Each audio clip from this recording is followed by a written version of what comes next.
Bienvenue dans ce nouvel épisode de System Sales. Aujourd'hui, je suis très heureux parce qu'on enregistre en live, en présentiel, au Havre, avec David. David, est-ce que tu peux te présenter aux auditeurs ? Alors, je m'appelle, merci d'ailleurs de m'accueillir, je m'appelle David, j'ai 29 ans et je suis donc ingénieur, j'étais ingénieur, maintenant je suis plutôt brasseur de bière et donc j'ai cofondé la brasserie La Vraie Bière au Havre, qui a un concept avec, pour faire très simple, une brasserie et un bar où on vend exclusivement nos bières avec à peu près en moyenne une dizaine de tirages pression constamment qui changent régulièrement. Ok, et c'est assez sympa parce que David a ouvert son bar pas longtemps avant la crise Covid, où tu as été un petit peu impacté de plein fouet par ce petit épiphénomène sanitaire, on va dire. J'en ai entendu parler. T'en as entendu parler, ouais.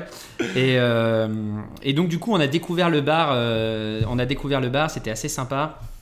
Et moi, j'ai toujours été intéressé par justement l'univers de la brasserie et comment un ingénieur avait abordé le sujet pour justement voir ce que sa formation lui avait apporté, pourquoi tu t'étais dirigé vers cet univers-là. Donc c'est ce qu'on va essayer de développer pendant l'épisode. Ok. Est-ce que tu peux nous en dire un petit peu plus sur ton parcours brièvement avant d'arriver à cet épisode havrais de ta vie ? Ouais, pas de souci. Alors, on va au bac, à l'école d'ingé directement. Tu peux, après la sortie de l'ingé, ce que tu as fait. J'ai fait une école d'ingé, j'ai fait les arts et métiers en apprentissage. Donc, c'est des formations qui se sont passées à Paris, dans le centre, dans le 13e, où j'étais spécialisé en génie industriel. J'ai fait de l'apprentissage donc chez Renault, j'ai fait 5 ans, j'étais en BTS avant et en école d'ingénieur. J'ai travaillé donc dans tout ce qui était processus de fabrication dans le monde de l'automobile, en design de moyens industriels. J'ai fait de la mise en place de postes de travail, du monozokuri, c'est de l'optimisation de coûts sur la ligne de fabrication. Et suite à mon diplôme, je suis parti en VIE à Détroit, aux États-Unis, où j'avais le poste d'ingénieur industriel. Donc là, alors c'était assez intéressant. Le podcast, on pourrait parler 1 heure, je pense, de ça. Mais en fait, aux États-Unis, il y a Daimler qui est en train d'arriver sur le marché. Et en fait, ils utilisent les méthodes de fabrication ou de production européennes, ce qu'on appelle le sequencing, où c'est sur notre ligne de fabrication, chaque véhicule va être différent. Et en fait, ça va impacter aussi les fournisseurs qui vont mettre, par exemple, pour moi, je faisais des réservoirs d'essence chez Plasticomium. Et ben, notre outil de production était fait pour que, quand on mette notre réservoir, s'il y a 17 versions de réservoir, chaque réservoir était dans l'ordre dans lequel arrivait dans l'emballage, dans l'ordre dans lequel le client allait le monter. Et donc ça engendrait plein de problèmes logistiques, ce qui rendait tous les sujets assez intéressants. Et donc voilà, donc j'ai fait ça avant et après je suis devenu brasseur de bière. Ok, avant d'aborder la partie brasseur de bière qui nous intéresse le plus et d'aborder la partie dégustation que vous ne verrez pas dans l'épisode évidemment, mais qu'est-ce que ton expérience aux US, qu'est-ce que ça t'a apporté justement dans ton mindset personnel ? Alors les US, ce qui était hyper intéressant, c'était le côté multiculturel. C'est-à-dire que je travaillais, ce qui était drôle, c'est que j'avais un de mes projets au Mexique, où au final toute mon équipe n'était pas américaine. Il n'y avait aucun Américain dans mon équipe, je bossais avec un Brésilien, un Canadien, un Roumain, pas mal de Mexicains, Brésiliens et compagnie. Et j'adorais ce côté mélange de culture, où on se retrouvait à chacun échanger sur plein de choses. En France, je vais te dire, les conditions de vie sont comme ça. Quand on va au Mexique et qu'il n'y a pas les 3-8 mais les 2-12, qu'on se rend compte un petit peu de la précarité, c'est assez dingue à voir. Aux États-Unis, une sorte de précarité mais qui est un peu moins on va dire, exposée, où au final les opérateurs gagnent un bon salaire mais travaillent énormément. Tout ça, ça m'a vachement ouvert l'esprit. Après, sur mon expérience professionnelle, je suis passé de Renault, qui est un énorme groupe, où au final, on est juste un petit pion. Je sais pas, par exemple, sur un projet, sur la voiture, il va y avoir 15 ingénieurs qui bossent sur juste une pièce. En fait, Plasticomium, vu que c'est un sous-traitant, c'est un supplier, on avait peut-être, je vais dire une bêtise, mais peut-être 30 pièces dans le réservoir. Donc au final, chaque position, on va dire qu'on avait beaucoup plus de responsabilités chez Plasticomium que chez Renault. Et ça, je trouvais ça cool. Une sorte d'indépendance, je sais pas, je me sentais un peu plus libre dans ma façon de travailler. C'était très sympa. Après, il y a toujours ce délire de bosser pour un grand groupe industriel et au final donner du... Au fond, qu'est-ce que je fais dans ma vie, tu vois, genre faire des réservoirs d'essence, c'était pas forcément ma passion. Le processus de fabrication me passionnait. Après, faire des réservoirs d'essence, je voulais pas trop qu'à 65 ans, je rencontre mon cousin ou mon petit cousin qui a 20 ans et que je lui dise qu'au final, dans ma vie, je suis devenu directeur je sais pas, d'une usine qui fait des réservoirs d'essence. Donc à ce moment-là, je me suis posé pas mal de questions. Et tu me dis, hein, sinon je peux partir en monologue d'une heure là sur comment je suis devenu. C'est très bien, j'étais en train d'écouter. Et du coup, qu'est-ce qui t'a donné, quand tu es revenu, qu'est-ce qui a déclenché ton retour en France? C'était la fin de ta mission là-bas ou c'était une volonté personnelle? Et à partir de quand tu as décidé qu'il était temps d'entreprendre plutôt que de rejoindre une autre entreprise? Ok, alors en fait mon oncle, mon associé, donc Anthony, qui a un magasin de produits locaux au Havre aussi, il avait ce projet-là déjà en tête avec un autre brasseur. Et à l'époque, j'étais donc à Détroit. J'avais pas du tout en tête de devenir brasseur de bière. À l'époque même, je devais investir de l'argent dans son projet. Et en fait, ce projet-là était en 2017. Mi-2017, le projet a été abandonné pour des raisons de copropriété, pour des raisons aussi personnelles, le brasseur qui allait être père, enfin plein de choses ont fait que ce projet s'est arrêté. Moi, aux États-Unis, le monde du craft beer, microbrasserie et compagnie, c'est ultra développé. C'est-à-dire que, par exemple, faut imaginer, je dis le Montivilliers de Détroit, et je me doute que tes auditeurs ne connaissent peut-être pas Montivilliers, qui est une petite ville à 15 minutes en voiture, on va dire, de Détroit. Du Havre, excuse-moi. Ouais. C'est bon. Voilà, on est à Détroit, mec. Et en fait, je devais avoir à peu près 5 ou 6 brewpubs, donc des bars où la bière était brassée sur place. Et c'était vraiment dingue. À 5 minutes à pied de chez moi, j'avais ça. Et je goûtais tous les jours, enfin peut-être pas tous les jours, mais 4 ou 5 fois par semaine, des bières différentes. Et les brasseurs développaient leur créativité. Aux États-Unis, c'est vachement développé vraiment. Il y a des villes comme Grand Rapids dans le Michigan où il y a 36 microbrasseries dans la ville. Et en fait, t'arrives le matin, tu peux prendre un car et tu fais un tourbus des brewpubs de la ville. Et je trouvais ça fou. Vraiment, là-bas, il y a un énorme développement du craft beer. C'est à peu près 20% des parts de marché aux États-Unis. En France, on est à 6%. C'est quoi le craft beer, juste pour les gens qui ne connaissent pas le mot? Alors le craft beer, si on traduit simplement, c'est bière artisanale. D'accord. Ensuite, en France, c'est plus un mouvement, on va dire. C'est-à-dire que on peut faire de la bière, la simplifier par des couleurs, dire qu'il y a 4 styles, dire que c'est de la blanche, de la brune, de l'ambrée et de la blonde. Et en fait, il existe plus de 300 styles de bière différentes. Si on commence à parler de Hefeweizen au lieu de blanche, si on va parler de porter, de stout, de triple, de lambic, de New England IPA, il y a plein de styles qui existent. Et en fait, c'est plus mettre la bière, ne pas simplifier la bière, dire que c'est juste 3 couleurs, dire que c'est un univers infini et qu'on peut customiser comme on veut, tu vois. Donc en fait, c'est un peu comme le street art ou d'autres arts créatifs, mais ouais.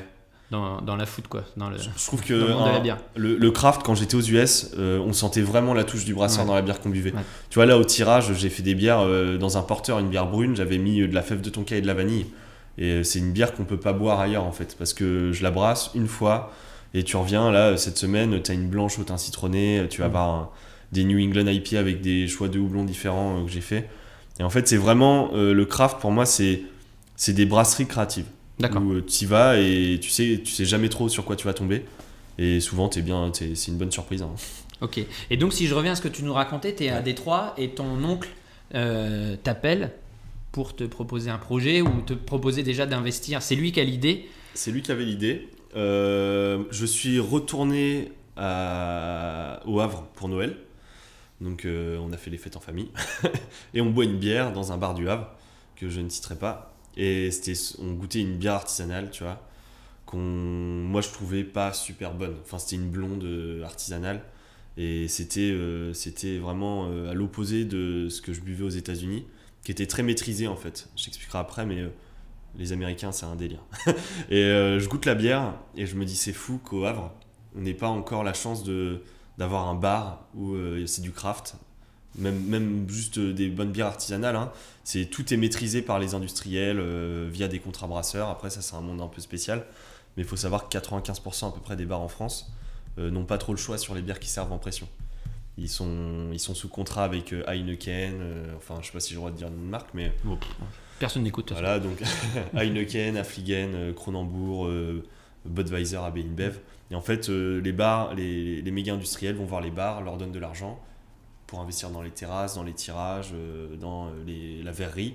Par contre, ils leur disent en contrepartie, tu vas servir que mes bières. D'accord. Et ça, en fait, quand je suis revenu au Havre, je me suis rendu compte que en fait, c'est un univers ultra fermé. Et c'est très, très compliqué d'ouvrir ça. Donc j'ai dit à Anthony, écoute, il me restait 4 mois de mission pour aller encore à Détroit. J'avais un projet, donc j'implantais une ligne de fabrication avec une équipe, hein, je ne suis pas tout seul, à León, dans l'état de Guanajuato au Mexique. Et j'avais comme projet de bosser là-bas après. Et en fait, j'ai dit à mon oncle, quand je voyais Le Havre, tu vois, j'ai fait un statement, quoi. J'ai fait, ok, Le Havre, il n'y a aucun bar à bière. Mon oncle, il avait un super projet là-dessus, qui était un peu avant-gardiste, je trouve, par rapport à ce que je voyais aux États-Unis. Et je me suis dit, mais faut le faire, son projet. Et son projet, c'était quoi à la base? C'était d'avoir un bar à bière au Havre un peu différent de ce qu'on pouvait trouver, ou c'était de surfer un peu sur la vague? Il y a une vague, alors je ne sais pas si elle est toujours, elle y est toujours, mais il y avait une vague de surfer sur la marque Le Havre. Et un peu cette hype, je ne sais pas d'ailleurs si on la retrouve dans d'autres villes de France. Il y a d'autres, il y a ce même engouement autour d'une ville et de la marque autour de cette ville, mais il y a eu la boutique LH Store. Donc c'était quoi le projet au départ? Est-ce qu'il y avait vraiment une envie de faire quelque chose autour du nom et de développer le marketing autour de ça, ou parce que vous trouviez que l'offre de bar au Havre n'était pas assez développée? Je pense que c'est un peu les deux. Alors mon oncle, il gère un magasin de produits où ils vendent des produits locaux. Il met vachement en avant la marque du Havre. On est très chauvin. On avait envie de faire une bière artisanale havraise. Mais après, moi, clairement, en fait, Anthony, son côté, c'est plus le côté commercial. Il savait qu'il fallait... il manquait ça au Havre, un bar avec de la bière artisanale. Locale, faite sur place. À la base, il voulait vraiment avoir l'outil de production dans le bar. Ouais. Ça, malheureusement, on n'a pas pu le faire.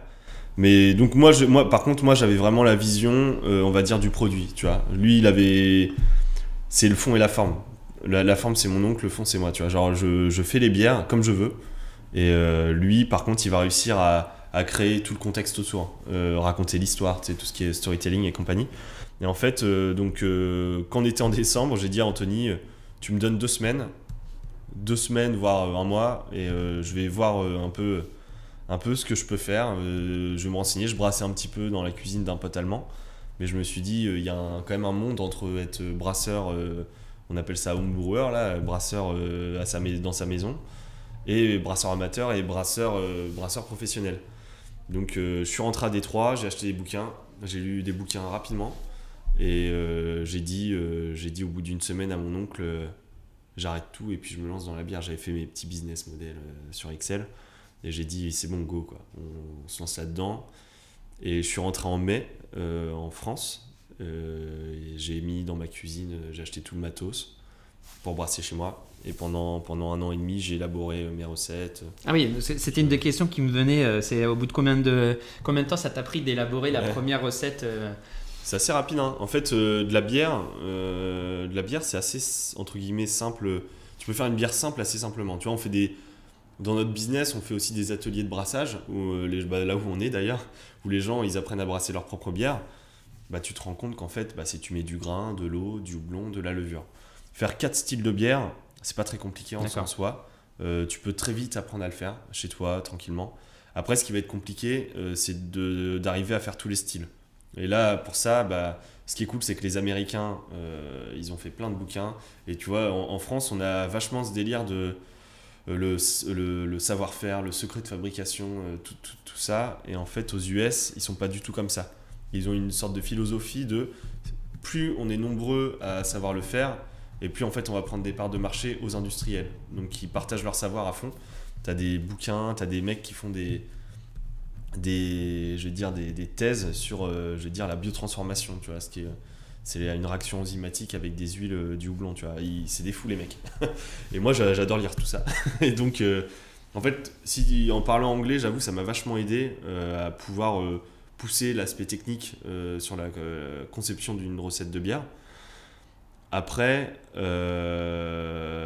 fait ça, quoi. J'ai acheté un frigo, des petits fûts et j'avais ma cuve de 20 litres et j'ai fait 1500 litres de bière en brassant de 20 litres. Et le matos de départ dans ta cuisine, c'est quoi l'investissement que tu as mis Ouais. En vrai, j'avoue, j'ai un peu investi dans une bonne cuve qui m'a coûté à peu près 1000 euros. Après, tout le reste, ça a dû coûter 300 euros à tout casser, quoi. Et avec ça, tu peux faire 1500 litres Ouais, en un an. Hein. En un an, oui, d'accord. Tu fais 20 litres avec ça. Ah oui, d'accord. Tu fais quand même 20 litres par 20 litres. Tu fais 20 litres par 20 litres. Et par contre, tu peux... C'est vachement représentatif de ce que tu fais après en 500 litres ou en 1000 litres, tu vois. Tu arrives à vachement reproduire c'est un processus de fabrication, tu vois. C'est pas comme une voiture, tu peux pas la faire en miniature chez toi. Une bière, tu peux. C'est assez simple. Et c'est marrant ce mindset que tu as eu de dire bon allez on y va, je me lance de toute façon. C'est pour ça que je reviens à ma question un peu du début, où ça me fait penser un petit peu à l'entrepreneuriat américain, où on y va, on se lance. Et est-ce que toi tu penses que tu t'es inspiré de ça du coup parce que tu vois, c'est comme tu disais, il y a la culture de l'artisanat, je vais peut-être me rapprocher de quelqu'un, je vais apprendre auprès de lui pendant 6 mois, 1 an, etc. Non, toi tu t'arrives, tu dis ok c'est bon on y va. Et d'ailleurs, quelle est la réaction de ton oncle aussi par rapport à ça, dans le sens où lui c'est son projet, c'est son bébé, il a une super idée, faut pas se planter quoi. Je veux dire, si le produit est pas bon, c'était quoi sa réaction? Donc toi, si tu écoutes les épisodes du podcast, tu vois, je suis spécialiste des doubles questions. Ouais, pas de souci. Donc double question, c'est l'inspiration du mindset US, je reviens un petit peu à ça, et la réaction de ton oncle quand tu dis c'est moi qui vais faire la bière.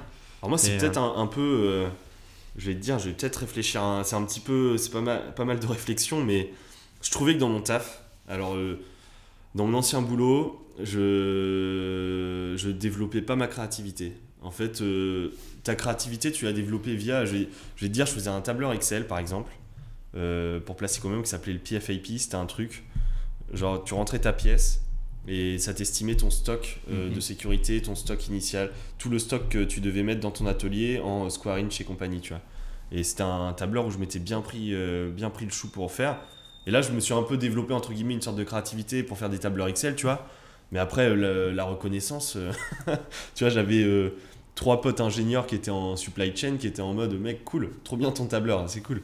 Et en fait, ça me manquait ce délire, je suis pas musicien, tu vois. Genre, j'essaie de faire du piano, je te fais une musique, je suis très content, j'ai réussi à la faire bien, mais le solfège et compagnie, j'ai du mal. J'avais du mal à trouver une sorte de développement créatif qui me manquait beaucoup dans ma vie, tu vois. Ouais. Et en fait, je trouve que la bière, ce qui est cool, c'est que via, entre guillemets, mes compétences d'ingénieur, tu vois, t'arrives en fait à créer des choses, donc à développer ce côté créatif. Et en fait, tes compétences d'ingénieur, elles te sont super utiles. Et c'est ce qui fait peut-être la différence entre une bière et une autre, d'une brasserie à l'autre, tu vois. Et j'avais lu un bouquin qui s'appelle Yeast, un bouquin sur la levure, et qui disait ça en fait. Il disait souvent que les brasseurs qui poussaient le plus leurs produits à bout, c'était souvent des ingénieurs, parce que quand t'es ingé, tu cherches tout le temps à creuser un peu le pourquoi du pourquoi, tu vois. Et je suis comme ça, à fond. Et puis voilà, donc j'avais ce délire créatif, donc la première question, j'avais ce délire très créatif que j'avais envie de mettre en avant, et c'est pas trop, je pense, le délire américain. Et en fait, c'est le contraire. Aux États-Unis, si tu veux, j'avais parlé avec un de mes collègues, David Salerno, c'était un ingé américain qui était responsable supply chain, je sais plus trop quoi, Amérique du Nord, excuse-moi, responsable supply chain Amérique du Nord, et on était en Alabama, et pendant 45 minutes, on était tous les deux dans la voiture, et moi, je savais que j'allais me lancer dans mon projet, et je parlais avec lui, et il me disait que lui, c'était son rêve de monter une microbrasserie, sauf qu'il pouvait pas, parce que quand il est sorti de son école, il fallait qu'il rembourse un prêt. Pour rembourser le prêt, il fallait qu'il travaille. Et en fait, c'est une sorte de... Le rêve américain, je pense que c'est un peu c'est une image qu'on a d'eux, mais en réalité, ils ont tellement de contraintes dans leur façon de vivre, dans leur... ils sont tous endettés, en fait, tu vois. Et ils peuvent pas créer quelque chose en claquant des doigts. Par contre, je pense que les banques sont beaucoup moins frileuses. Mais tu sais, ils sont très dans le délire. Allez, vas-y, ton projet, on y croit. Bah, par contre, si ça foire, bon bah. Ouais, j'ai écouté un truc là-dessus, juste pour rebondir, c'est que bon, je pense qu'effectivement, le filet de sécurité en France, que ce soit Pôle emploi, etc., c'est un sujet qui est revenu beaucoup dans les épisodes en parlant avec des gens qui se sont lancés dans l'entrepreneuriat ou le freelancing. Et après, par rapport à l'investissement, par contre, c'est vrai qu'il y a une différence entre l'investissement en Amérique du Nord où les mecs vont te faire confiance sur une durée assez longue en disant il croit en ton produit, il va te laisser, mais il attend quand même un retour sur investissement. Ou en France, les banques vont être un peu plus frileuses à t'engager de l'argent et elles vont attendre un retour sur investissement très rapide et du coup, c'est ce qui freine un peu aussi le développement, quoi. Donc, ouais, carrément. Et du coup, par rapport à ça, toi...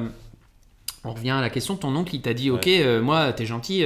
J'allais répondre à cette question. Mais vas-y, parce que mais ça se rejoint parce que je pense que lui il s'est battu pour obtenir des financements parce que c'était pas encore à ce niveau-là. Vous y étiez pas encore. Bah vas-y, je te laisse reprendre l'histoire. Anthony avait fait un crowdfunding avec son ancien associé.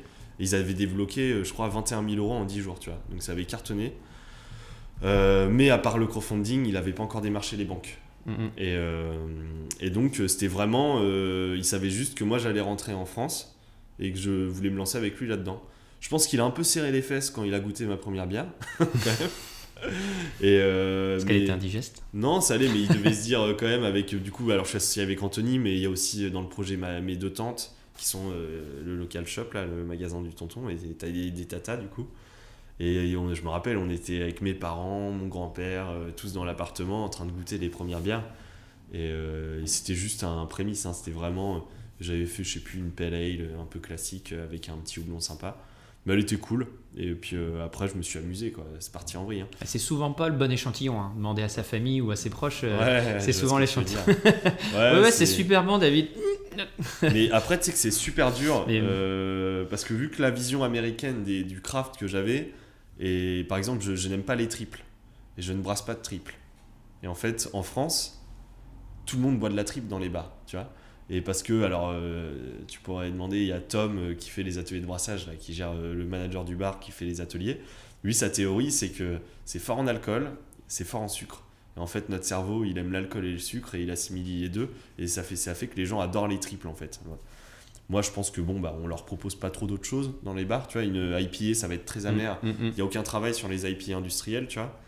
Et nous, on va bosser sur des IPA très aromatiques où on bosse des techniques de doublonnage à froid en double dry hopping, ce qu'on appelle. C'est très très sympa. Ça te donne des notes de fruits exotiques. Enfin bref. Tu vois, il y a un truc où les gens, s'ils savent pas, je vais te faire goûter un Imperial Stout, je vais te donner la description, tu vas me dire j'aime pas, sans l'avoir goûté parce que toi dans ta tête tu veux boire une triple, tu vois. Ouais, donc du coup là pour revenir au point, quand tu fais l'échantillonnage, quand tu fais les premiers tests, la réaction des gens, t'es pas sur des bières encore hyper sophistiquées. Non. T'es sur des trucs plutôt simples. Je suis sur des pale ale un peu classiques. Après tu vois, Anthony, je sais que il a un petit peu compris le délire que je voulais faire quand j'ai fait ma bière acide framboise, tu vois. J'avais brassé en 20 litres, j'avais balancé un médoc du lactibienne dans mon brassin de bière pour faire une fermentation lactique. Et en fait, du coup, j'ai fait une fermentation lactique qui donne l'acidité. Et ensuite, j'ai fait partir ma bière en fermentation alcoolique. Et après, j'ai balancé une purée de framboise dedans. Et ça a donné... C'est un style qui s'appelle Berliner Weisse. Et du coup, Berliner Weisse framboise. Et je sais qu'Anthony, quand il avait goûté celle-là, il était un peu en mode « Ah ouais, c'est un peu bizarre, quoi. Ça change totalement de ce qu'on a l'habitude de boire. » Et c'est une bière acide, pas sucrée, avec de la purée de framboise naturelle, tu vois. Et ça, c'est une bière simple. Et en fait, quand on comprend un petit peu ce délire-là, tu vois, là, il y avait 50 grammes par litre de framboise. Là, en pression, on a une bière. Il y a 200 grammes par litre de fruits. On a mis 100 grammes de framboise, 50 grammes de cassis, 50 grammes de myrtille sur une base acide avec 100 gousses de vanille de Madagascar dedans. Et donc, on appelle ça des pastry sour, des bières acides pâtissières. Et c'est dingo à boire, tu vois. Par contre, c'est 10 balles la pinte. Mais je suis moins rentable en vendant ma pinte à 10 balles qu'en vendant ma blonde ale, qui est à 6,40 € la pinte. Mais par contre, ça te permet de proposer une carte un peu plus variée et de t'éclater sur les... Moi, de m'amuser aussi, à fond. Et si je devais être rentable sur cette bière-là, je devrais vendre la pinte à 23 €, tu vois. Ah ouais. Tom, il m'avait demandé, j'avais fait le calcul, je fais ouais, c'est à 23 €. Du coup, je m'assois un peu sur ma marge.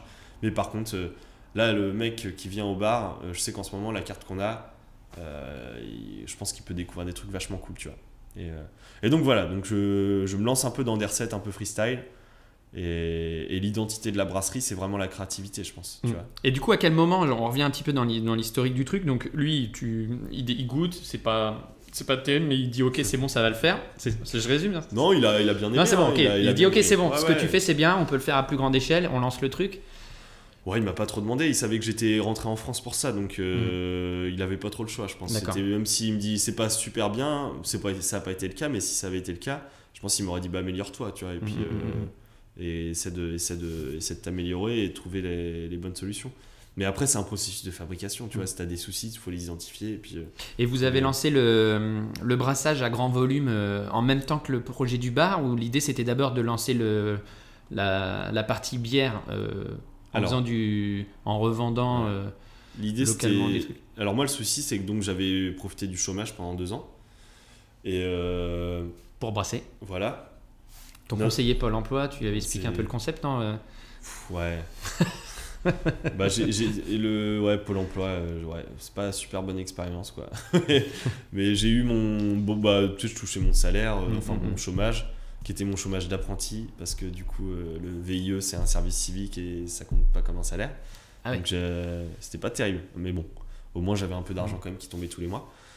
Et donc, on a tout l'argent qui a été débloqué en même temps. Le problème, c'est que c'est très rapide à recevoir des cuves, les installer et faire de la bière. Par contre, on est propriétaire des murs, tu vois. Donc, fallait investir, être propriétaire des murs, il fallait faire tous les travaux. Avant, c'était un magasin de vélo.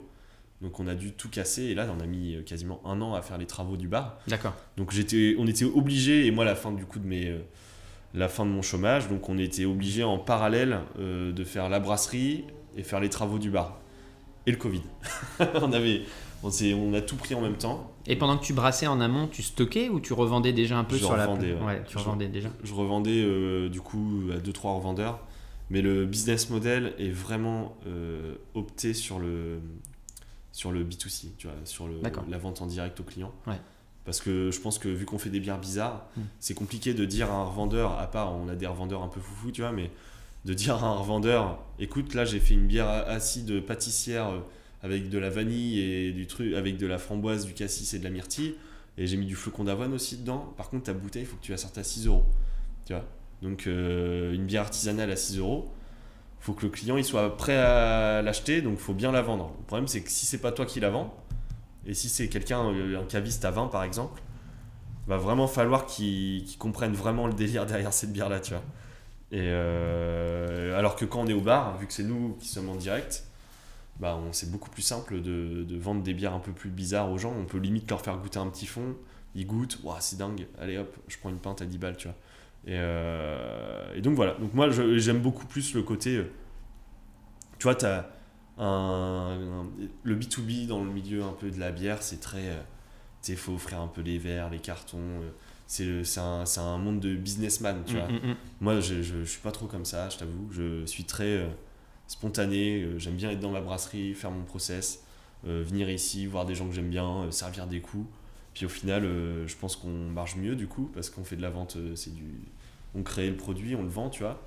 Ouais, puis tu as une valeur autour du cadre, autour de l'image, autour de la carte qui est variée. Ouais. Tu as toute une plus-value autour de ça quand même. Ah, c'est cool ça. Ouais. Mais puis on fait un peu à manger aussi et tout. Mais c'est vraiment... Il y a à manger dans la bière, quoi, déjà. Ouais, c'est clair, ça dépend lesquels. Mais tu vois, t'as ce délire bière. J'aime bien vendre ma bière à des gens qui ont envie de la boire, tu vois. Et pas forcément parfois faire du business, quoi. Tu vois, aller voir un caviste pour lui dire que c'est une bière locale qui va avoir un intérêt à la vendre et compagnie. Même si, voilà, un jour il faudra peut-être que je le fasse. Mais pour l'instant, j'aime beaucoup mon business model. Donc, est-ce que tu t'attendais à un succès comme ça? Je me rappelle quand tu as lancé le bar, les premières soirées, vous avez rupture de stock. Alors les gens qui connaissent pas Le Havre, il faut dire que tu bénéficies d'un emplacement assez exceptionnel. Vous avez une esplanade devant le bar, vous pouvez sortir 10 tables en bois, enfin je sais pas combien de tables. Alors c'est sûr que la météo est assez capricieuse au Havre, donc mais voilà, vous êtes victime de votre succès. Est-ce que vous vous y attendiez à ça? Est-ce que toi comment tu l'as vécu? Et comment vous avez géré ça sans spoiler le Covid vous a sauvé un peu, non? C'était un peu dur. En vrai, c'est un peu dur et c'est compliqué de prévoir en fait parce que t'as un stock qui est compté en fûts. Tu vois, j'ai acheté 150 fûts. Ma brasserie a fait 120 mètres carrés. Je peux pas non plus investir dans 500 fûts, tu vois. Et niveau place et niveau aussi invest en coût. Et le souci qu'on a, c'est que j'ai mes 150 fûts quand ils sont pleins. Et bah voilà, c'est mon one shot. Je peux remplir mes cuves. Enfin, après, faut comprendre le processus de fabrication. Mais j'ai un peu comme mon oncle quand il a commencé à boire mes bières, j'ai un peu serré les fesses. Hein. C'était assez compliqué. J'avais du stock d'avance, mais c'est parti assez vite. J'ai vendu plus que ce que je produisais l'été. Après, l'avantage et le désavantage de ce lieu, c'est que l'hiver, c'est un peu plus compliqué. L'été, on se fait exploser, vraiment. Là en plus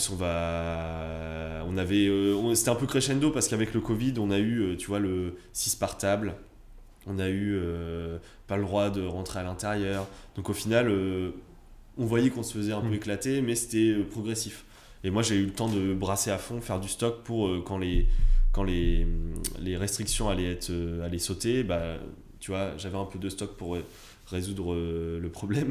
Et on a réussi à ne pas être trop en rupture.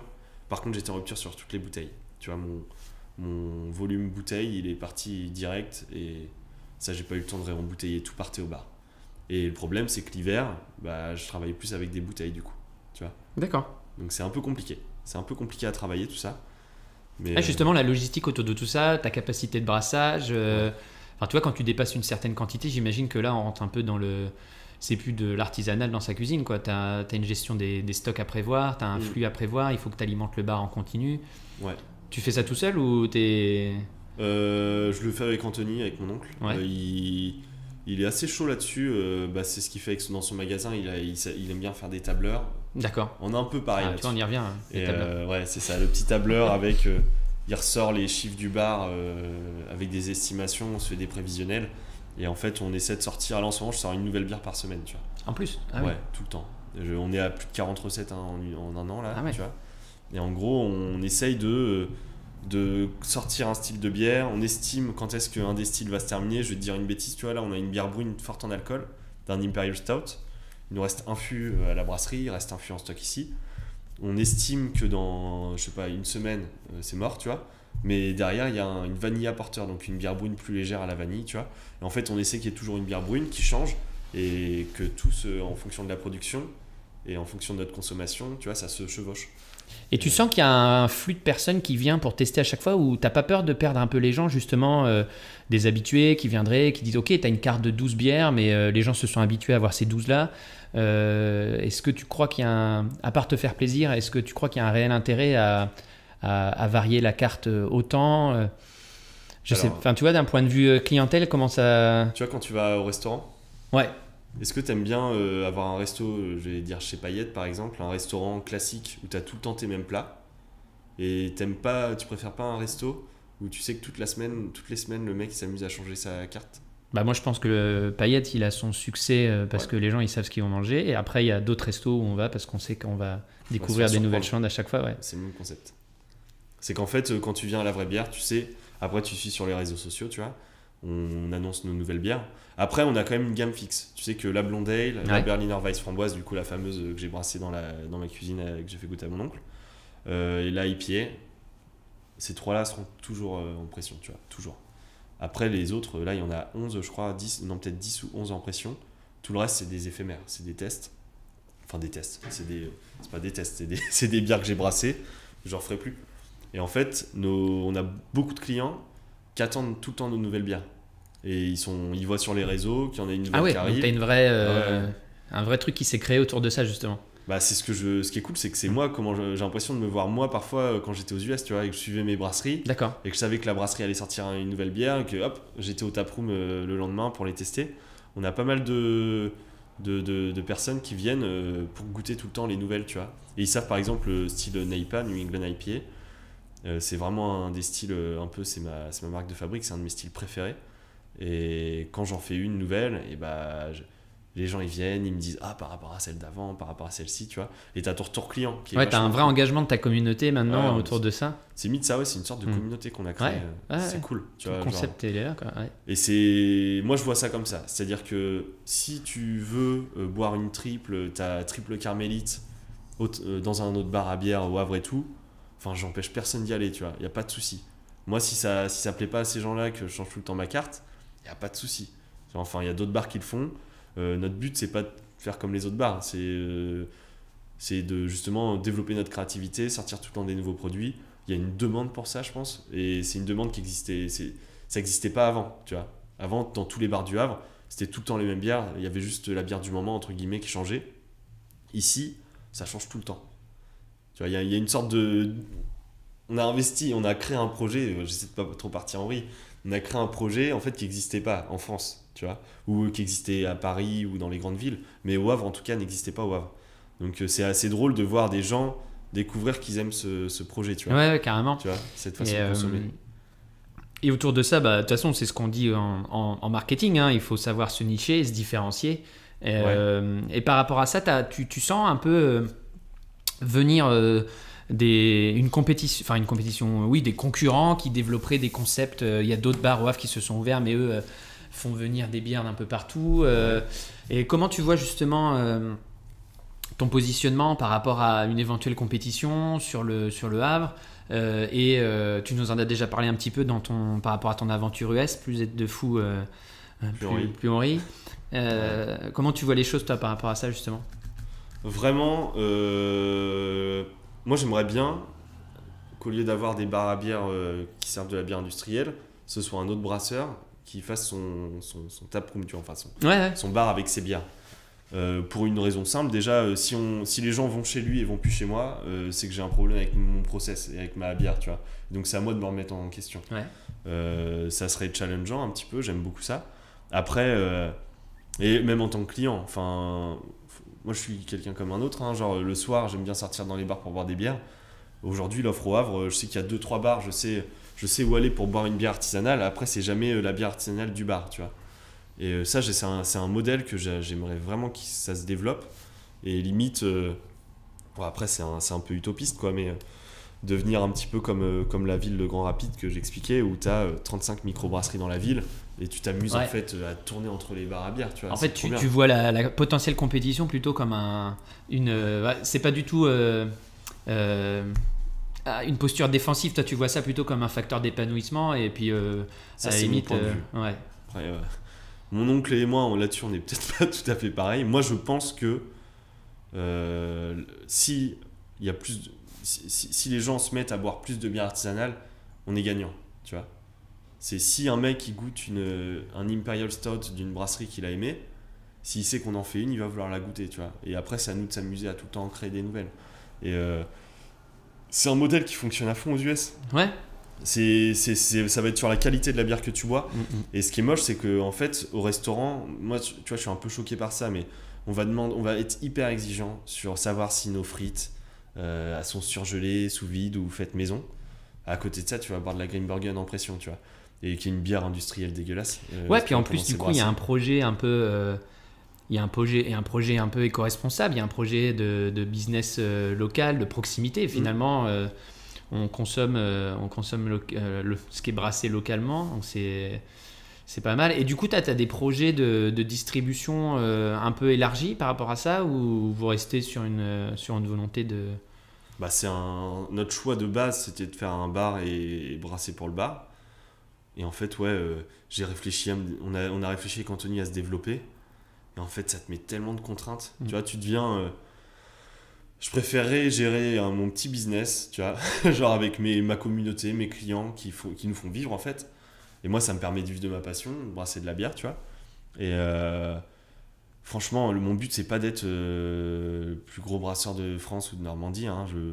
Si j'arrive à me sortir un salaire, me lever le matin, être content, brasser ma bière le soir, passer à mon bar, faire goûter ma bière à des gens que j'aime bien... Enfin, qu'est-ce que je demande de plus, tu vois. Et c'est peut-être grossir un petit peu. J'aimerais bien développer. Moi, c'est juste le truc que j'aimerais développer plus, c'est la vente en direct, tu vois. C'est que les mecs, si j'ai plein de potes de mon école d'Inge, Ils sont à Strasbourg, à Chalon-sur-Saône, à Lyon. Et à chaque fois, ils me disent on peut acheter ta bière, on peut acheter ta bière. Je dis non, les gars, je fais pas de livraison, tu vois. La bouteille, elle va se casser dans le transport. J'aimerais vraiment plus partir là-dessus, tu vois, faire un site internet, peut-être un jour avec de la vente directe. Ouais, mais c'est pareil, c'est ce que tu disais, tu vas te retrouver avec de la contrainte logistique derrière, etc. Ouais. Mais bon, après, tu restes dans le système un peu communautaire, où c'est les gens, B2C, vente directe. Ouais. Et en fait, on avait discuté un petit peu avant, mais en sollicitant l'interview, moi, ce qui m'intéressait, c'était de discuter avec justement un entrepreneur local dans ce moment, mais je m'attendais pas du tout à qu'on se rejoigne sur ce concept de solo business, de communauté, ce qu'on retrouve beaucoup sur internet en ce moment, et de concept de en fait on peut très bien vivre d'une communauté justement, de vendre à un certain petit nombre de gens. Je m'attendais pas à retrouver ce concept là en discutant tous les deux, et c'est super intéressant parce qu'en fait on revient sur du business local et une économie locale et communautaire, quoi. En fait, ta marge, c'est simple, hein. Moi je pense clairement que partir, imagine, on a des demandes d'Auchan à Intermarché pour vendre nos bières. On se lance avec Auchan. Qu'est-ce qui va se passer ? Ils vont me dire, ton prix c'est mon prix, genre 1,70€ ma bouteille d'IPA, hors taxe, parfait. Ils vont l'acheter, ils vont m'en prendre plein de stocks, ils vont me dire investi, je vais investir 600 000 € dans une brasserie 20 hectolitres et compagnie, tu vois. Et j'investis dans ma brasserie 20 hectos. Et là, par contre, ils vont me dire, il va y avoir plein de brasseries qui vont arriver. Ça va se développer, le monde de la microbrasserie, hein, c'est sûr, partout. On va être plusieurs, et là, il va y avoir un fight. Tu vois, ça va être Intermarché qui va avoir les rênes du truc. Et qui vont nous dire, en fait, ta bouteille maintenant, 1,30€. Et si tu veux pas, en fait, il y en a d'autres microbrasseries, tu vois. Et moi, j'ai investi 600 000 €. J'ai pas envie du tout de me retrouver dans cette position. Là, on a une communauté, on a des gens qui adorent notre projet. En plus, les gens qui adorent notre projet, et c'est vraiment pas pour les, on va dire j'adore les clients que j'ai, en fait, tu vois. Non, mais t'as le droit de leur passer de la pommade, t'as pu leur faire un coucou. C'est ça, de la pommade, ouais. Coucou les gars. Non, mais c'est vraiment genre, si tu veux, on a nos clients fidèles, ils sont adorables. On a une dame, Brigitte, tu vois, tu vas voir tous nos posts Facebook. Brigitte commande tous nos posts. Non mais Brigitte. Et c'est sacré Brigitte, quoi. On l'adore, tu vois. On adore nos clients. Et on a des mecs, on les appelle les bikers, tu vois. C'est deux gars, ils ont un look avec des bagues et ils viennent, ils te prennent des grosses pintes de Berliner Weiss framboise, tu vois. C'est trop drôle. On a plein de mecs atypiques. Et en fait, un jour, j'ai envie limite de faire une soirée où on invite que nos habitués, tu vois. Et puis on leur fait goûter une nouvelle bière. Mais j'adore ce délire communautaire. Et je pense que j'ai pas envie de grossir, j'ai pas envie de me dire allez, maintenant j'ai la tête dans l'atelier à 100%, je vais gérer des livraisons à droite à gauche dans toute la Normandie, je vais créer un énorme volume, je vais réduire mes prix pour pouvoir concurrencer, devenir plus intéressant qu'une autre brasserie, je sais pas, à Auchan, Carrefour et compagnie. Enfin, je m'en fous, quoi, tu vois. Genre, moi je veux juste brasser de la bière tranquille. Je veux me faire plaisir, tu vois. Et c'est cool de se dire à 29 ans que j'arrive à faire ça. Après, personnellement, je suis encore au SMIC, tu vois. Et puis, c'est pas non plus... on a pas mal d'investissements encore à rembourser, tu vois, avant d'en vivre. Mais je suis content, tu vois, genre... c'est beaucoup de taf, mais c'est cool. Par rapport au Havre, tu nous en as parlé un petit peu en off tout à l'heure. Tu comparais la hype autour du Havre à Détroit. Alors c'est assez marrant parce qu'on n'est pas du tout sur la même échelle de ville, mais est-ce que tu peux développer un peu le concept ? Comment t'expliques un peu cet attachement qu'ont les gens autour de cette ville ? Alors bon, évidemment, là ça va pas parler... je suis pas sponsorisé par la ville du Havre, par l'Office du tourisme, mais non, mais c'est marrant. Moi, c'est une question que je me pose quand tu dis j'habite au Havre, les gens sont toujours un peu voilà. On sent qu'il y a une grosse dynamique autour de la ville. Les gens aiment leur ville, etc. Voilà, donne-nous un peu ton point de vue et qu'est-ce que tu retrouvais justement. Réexplique-moi un petit peu ce que tu nous disais tout à l'heure par rapport à ce que tu avais avec ce que tu avais vu par rapport à Détroit justement. Tu vois, si on met Detroit. Pardon. Si on met en parallèle les deux villes, en fait, d'un côté, tu as une ville américaine en 78, crise du pétrole, il y a 75% de la population qui est partie. Donc la ville, tu vas à Détroit, en fait, tu as 75% de la ville du coup qui est abandonnée. C'est des maisons abandonnées, c'est un peu la ville ghetto. Il y a Eminem, tu vois, 8 Miles et compagnie. Moi, j'habitais à 14 Miles. Et après, j'étais pas ghetto, hein. J'étais tranquille avec mes petites chemises. Mais c'est une ville que quand j'allais en déplacement, je vais te dire en Caroline du Sud, et que je disais à des mecs, et t'habites où? J'habite à Détroit. Ils étaient en mode, sorry man. Tu vois, genre un petit peu, putain, t'habites à Détroit, c'est pas terrible. C'est un peu la ville pas terrible des US. Par contre, les mecs de Détroit, ils jouent de ça. Tu vois, il y a un gros délire déjà écolo, un délire street art, il y a un délire très fier. Ils sont très très fiers de leur ville. Moi j'ai un pull Detroit versus everybody, tu vois, genre Détroit contre tout le monde. Et j'adorais cette sorte d'engouement autour de leur ville. Et c'est au Havre en fait, c'est un peu la même chose. On s'est fait démolir, sauf que eux c'est une crise, on va dire c'est une crise économique, c'est la crise du pétrole. Nous, on s'est fait détruire, tout court. C'était en 44, non? Où toute la ville s'est fait démolir par les Anglais. Et la ville a été reconstruite par l'architecte Perret, avec c'est très géométrique, tu vois, c'est un petit délire un peu Stalingrad. Je crois qu'il y avait cette réputation, Stalingrad de Normandie, Le Havre. C'est très, très froid, un peu, du béton partout. Et en fait, en 2017, avec les 500 ans du Havre, avec le Premier ministre Édouard Philippe, qui était le maire, qui a vraiment cherché à développer la ville, et les Havrais, petit à petit, se sont mis à vachement devenir chauvins et à aimer... je sais pas ce que t'en penses, du coup, c'était à vrai, mais il y a 10 ans, on n'avait pas du tout la même mentalité qu'en 2017 ou en 2015, où on devenait fiers de notre ville, tu vois. Ouais, on a senti la hype autour de ça. Après... de là à avoir une nouvelle génération d'entrepreneurs qui entreprennent au Havre et qui développent des choses, parce qu'on ne peut pas se reposer que sur l'économie industrielle. Et je pense que on sait que la ville, tu vois, au niveau nombre d'habitants, etc., même si je pense qu'il faut une économie derrière, il faut des gens qui poussent des choses, etc.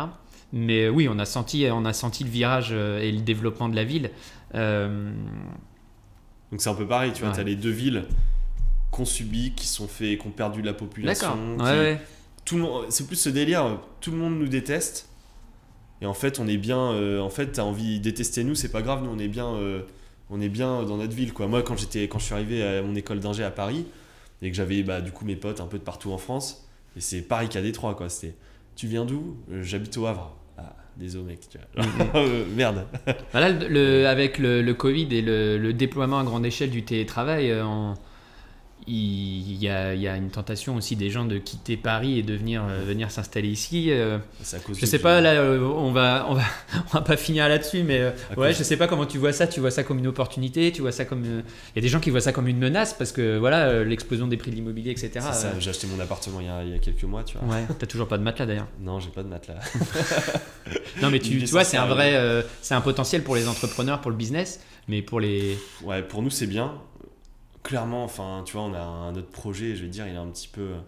Je sais pas si c'est bobo, mais c'est vrai que ça répond vachement à la demande des Parisiens. Tu viens au Havre, c'est une petite bière artisanale que tu bois en terrasse en face des arches de conteneurs, la Catène, là, un peu... C'est le petit spot sympa. Et après, moi, clairement, la majorité de notre clientèle, ce sont des Havrais pure souche. Et en fait, c'est un petit peu la clientèle du local shop, tu vois. C'est la clientèle de mon oncle, il s'est créé une sorte aussi de communauté avec son magasin.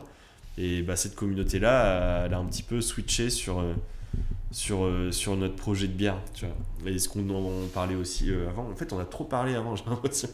Mais tu vois, c'est le délire, c'est un bar où t'es assis, t'es posé, tu bois ta petite bière, tu vas pas être debout avec de la musique à fond, tu vois. T'es vraiment... c'est un bar chill, et c'est cool.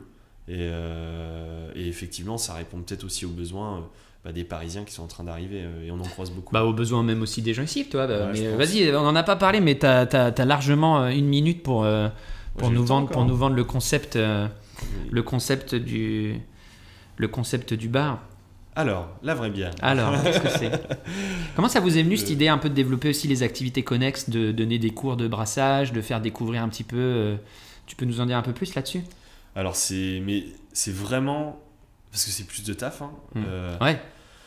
Le concept global du projet, c'est éducatif. Tu vois, on veut apprendre aux gens à savoir ce que c'est le produit qu'ils consomment le plus quand ils vont dans un bar, tu vois. La bière, t'en as bu, je pense, t'es un peu comme moi. Souvent, les ingénieurs, si c'est des ingénieurs qui écoutent le podcast, les ingénieurs boivent beaucoup de bière, tu vois. Mais est-ce que tu sais ce que c'est du malt, du houblon, tu vois, de la levure, je suppose que oui, parce que t'as déjà fait des gâteaux avec ta grand-mère, tu vois. Mais du malt et du houblon, en fait, on sait pas ce que c'est. On sait pas à quoi ça ressemble, on sait pas à quoi ça sert. On sait juste que le houblon, c'est de l'amertume, tu vois. En fait, non, c'est un univers total. Le houblon, je vais te faire goûter après les bières si tu veux. J'ai une bière houblonnée, la New England IPA, que je parle souvent. Tu vas pas avoir d'amertume. Par contre, c'est ultra aromatique. C'est un trompe-l'œil avec un jus de fruits. Et en fait, c'est dingue, c'est un univers fou. Et j'adore partager ça avec les gens. Là, tu vois, demain matin, j'ai une visite d'atelier. En gros, les gens, ils vont venir, on va parler pendant 1h30. Je fais une visite. Au début, c'est un petit peu comme on fait là en fait. Ça démarre, je présente le projet, j'explique comment on fait de la bière en montrant les matières aux gens et après ça part en freestyle. Après c'est en fonction de leurs questions. Moi j'aime bien échanger aussi sur comment est-ce qu'ils consomment leur bière. Les gens vont dans les bars, ils boivent cette bière là. Mais on revient au système communautaire, c'est que toi derrière en plus tu as un projet éducatif, tu as un projet d'échange et finalement ce que tu es en train de nous dire, on revient au même truc, hein, tu peux très bien vivre et être heureux dans ce concept-là de faire vivre. Bah ouais. Imagine, t'en as d'autres comme ça. C'est trop cool. Tu recrées un savoir-faire. Parce qu'au final, le savoir-faire de la bière, personne sait trop faire ça. D'un point de vue tissu économique local, on recrute plus de gens que Heineken. Heineken, ils vont te faire tourner une usine avec 10 personnes, tu vois. Nous, on est déjà 2 à la brasserie. Peut-être qu'un jour, je pense le max, on sera peut-être 4, tu vois. Si on se développe un tout petit peu, tu vois. Mais mine de rien, 4 personnes, c'est la moitié des gens dans une usine Heineken. Peut-être que j'exagère. Mais si t'imagines, t'as un tissu avec les gens qu'on recrute au bar, s'il y a plein de petits projets comme ça qui se font, et au final, on recrée du savoir-faire, il y a plus d'embauches. Enfin, c'est la qualité du produit en tant que consommateur, elle va s'améliorer. Ça va nous challenger tous ensemble. Moi, je suis un petit peu dans un délire comme ça, tu vois. Mais je suis très engagé dans le craft, quoi, dans le délire de ce produit. C'est un produit que faut se rendre compte ce qu'on est en train de nous faire boire, tu vois. Et voilà, quoi. J'en parle beaucoup pendant les visites d'atelier. On apprend aussi aux gens à brasser leur propre bière en 20 litres. Ça c'est trop bien, souvent c'est chèque cadeau et les gens découvrent totalement comment c'est fait quoi, ce produit. Et on fait aussi des ateliers de dégustation où du coup on explique une bière acide, un stout, une IPA, ce que c'est, tu vois, tout ça quoi. Ok, écoute, on va arriver à l'heure d'enregistrement et on s'impose parfois des temps et des limites comme ça, mais est-ce qu'il y a une question que je t'ai pas posée que tu aurais aimé que je te pose? Ça c'est un pur truc de vendeur, hein. Je te dis tout de suite, c'est toujours finir son entretien de vente comme ça. Est-ce qu'il y a une question que je ne vous ai pas posée, que vous auriez aimé que je vous pose? Il paraît que c'est la question qui tue. Non, je t'avoue, non, j'ai pas trop pensé à la question. Moi donc la dernière question, qu'est-ce que tu vois pour l'avenir? Qu'est-ce qui te fait encore lever le matin? Bon, tu nous as répondu, on sent la passion derrière ce que tu nous as raconté et je trouve ça génial. Qu'est-ce que tu te souhaites là? Qu'est-ce qu'on peut te souhaiter pour le futur? Que ça fonctionne, hein. Après j'aimerais bien en fait avoir peut-être un petit peu plus de place. Là, tu vois, ma brasserie, je fais 500 litres par 500 litres. J'ai un petit atelier. Tu vois, si j'aimerais bien me développer, c'est un tout petit peu plus, passer peut-être sur du 1000 litres avec un process peut-être un petit peu plus automatisé. Parce que là, c'est du semi-automatique et j'avoue que c'est un peu physique de temps en temps. Et arriver à se développer un petit peu et qu'on garde un petit peu notre âme, tu vois, de passionné, de brasseur passionné. Parce que je suis pas tout seul, hein. On est 2 à la brasserie, mais Tom qui bosse avec moi à la brasserie, c'est pareil, quoi. Tous les gens qui bossent pour nous sont fous, quoi. Ils sont passionnés de binous et c'est trop bien, quoi. Moi j'aimerais bien continuer à me développer un petit peu, mais garder cette âme, quoi, de passion, quoi. Une croissance raisonnable. Ouais. Bon, on embrasse Brigitte, on embrasse les 2 bikers, et puis on embrasse tous tes associés. Merci pour ton temps. Question du public. Question du public, vas-y. Si je viens avec un groupe de copains, mais que je suis intolérant au gluten, Est-ce que on peut proposer autre chose que de la bière? On propose du cidre en pression. C'est du cidre local en plus de Gonfreville, qui est à 10 minutes en voiture. Après, on a la bière sans gluten. C'est un truc qui pourrait peut-être me chauffer à faire un jour. Il faut bosser avec une graine. Il me semble que le sorgho ou le quinoa, c'est des graines sans gluten. Et en fait, à la base d'une graine, tu as de l'amidon. Il faut faire germer ta graine pour la transformer en malt. Et ensuite brasser avec. Mais ça pourrait me chauffer un jour de bosser sur d'autres graines que du malt d'orge ou de blé et faire du coup une bière sans gluten. Un jour peut-être. Comme la Bon bière bah voilà, écoute, ce sera le mot de la fin. Yes. La bière sans gluten, le Ouais, Havre, c'est ça. à venir les gars. Ok, merci David. Bah, merci à toi, c'était cool, hein, franchement.